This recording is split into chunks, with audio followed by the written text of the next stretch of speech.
இன்றைக்கி லஞ்சுக்கு வந்து பார்த்திங்கன்னா எதுவுமே காய்கறி வீட்டில் இல்லைங்க. அதனால நான் மாடி தோட்டத்துக்கு வந்திருக்கேன். இந்த கத்திரிக்காய் பார்த்திங்கன்னா மனசே வரல பறிக்கிறதுக்கு, எவ்வளோ அழகாக இருக்கு பாருங்க. ஆனால் நம்மளுக்கு சமையலுக்கு வேணுமே பறித்து தான் ஆகணும், இல்லைன்னா முத்தி போயிடும்ல.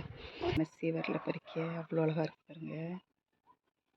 இனிமேல் நிறைய கத்திரிக்காய் வரும்.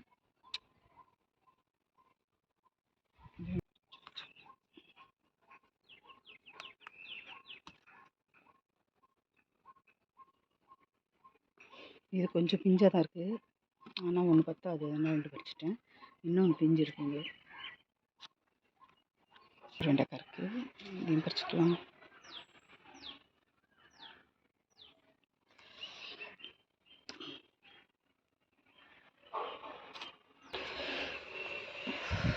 இங்கே இந்த கீரைலாம் இருக்குது, பறிக்கலான்னு பார்த்தேன். டைம் ஆயிடுச்சு.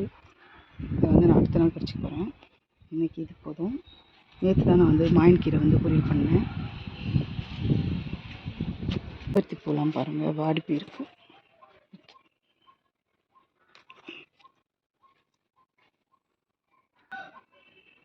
இங்கே மேலே பார்த்தீங்கன்னா அவரைக்காய் இருக்குது பாருங்கள், நிறைய அவரைக்காய் இருக்குது. எல்லாமே காஞ்சி போட்டுட்டு இருக்கு. சின்ன சின்னதாக காய்க்குது. இது ஒரு சைஸ் இவ்வளோ தான் வருமானு தெரியல. அதனால இது பறிக்கலை.